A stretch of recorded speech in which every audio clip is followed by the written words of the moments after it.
नमस्कार. मानवी जीवन जगत असताना मानवाला असंख्य अनुभव येत असतात. त्यामध्ये काही अनुभव सुखद तर काही दुःखद असतात. सुखद अनुभव मनुष्य गटागटा पिऊन टाकतो, तर दुःखद अनुभव आयुष्यभर कुरवाळत बसतो. दुःखद घटनांनी मालिका पुन्हा पुन्हा आठवत बसतो आणि आणखी आणखी दुःखी होत असतो.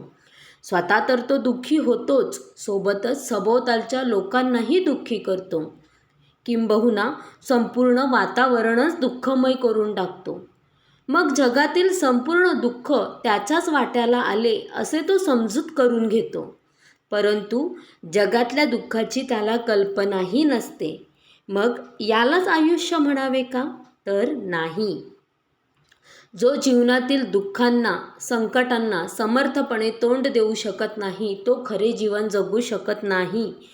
मानवी जीवनाचा आस्वाद घेऊ शकत नाही. आयुष्याचा खरा आनंद घ्यावयाचा असेल तर प्रत्येकाने दुःखासोबत दुःख हे हसतमुखाने स्वीकारलेच पाहिजे. कारण जीवन असते वाट काटेरी, रानावनातून जाणारी, अडथळ्यांना पार करून भविष्याला शोधणारी. या जगात दोन प्रकारची माणसे आढळतात. एक, माझा अर्धा पेला रिकामा आहे म्हणून रडणारी, तर एक, माझा अर्धा पेला भरलेला आहे म्हणून समाधान मानून आनंदी राहणारी.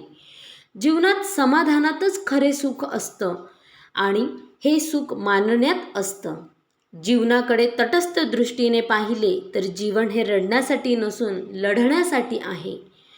जीवनातील संकटांना जे सातत्याने लढवून परत पाठवितात तेच यशस्वी होतात. आणि आज आपल्या देशाला खंबीर मनाच्या माणसांचीच गरज आहे. क्रियाशील माणसांची गरज आहे. खंबीर आणि तरुण मनाच्या मानसिकतेची माणसेच स्वतःचा व सोबतच देशाचा विकास करू शकतात. तारुण्य हे वयावर नसून ते आपल्या विचारांवर अवलंबून असते.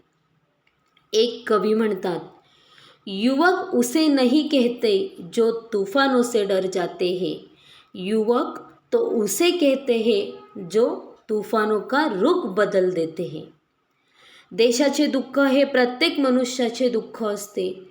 देशातील प्रत्येक सच्चा माणूस हा देशाचा अनमोल ठेवा असतो. देश सुखी असेल तरच देशातील प्रत्येक मनुष्य सुखी होऊ शकतो. म्हणूनच देशामध्ये खरे क्रियाशील व सृजनशील तरुण तयार व्हावयास पाहिजे. प्रखर बुद्धिमान व खंबीर मनोवृत्तीचे क्रियाशील मनुष्यबळ हीच देशाची खरी संपत्ती आहे. त्यामुळेच मनुष्याची मानसिकता, विचार व कृती यामध्ये एकरूपता असणे आवश्यक आहे. जीवनात सुखामागून दुःख व दुःखामागून सुख असा सुखदुःखाचा लपंडाव सातत्याने सुरू असतो. त्यामुळेच सुखासाठी सातत्याने धडपडणारी माणसे वाट्याला दुःख आल्यावर खचून जातात. आता सर्व संपेल असे समजून आयुष्य संपवून टाकतात. ही भेकड मानसिकता समाजातून आज बदलण्याची गरज आहे. त्यासाठी विचारांवर ताबा पाहिजे.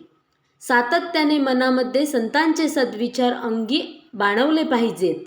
किंबहुना आपली मानसिकताच सद्विचारी बनली पाहिजे. जगात कितीही वाईट घडत असले तरी आपण वाईट व्हावयाचे नाही.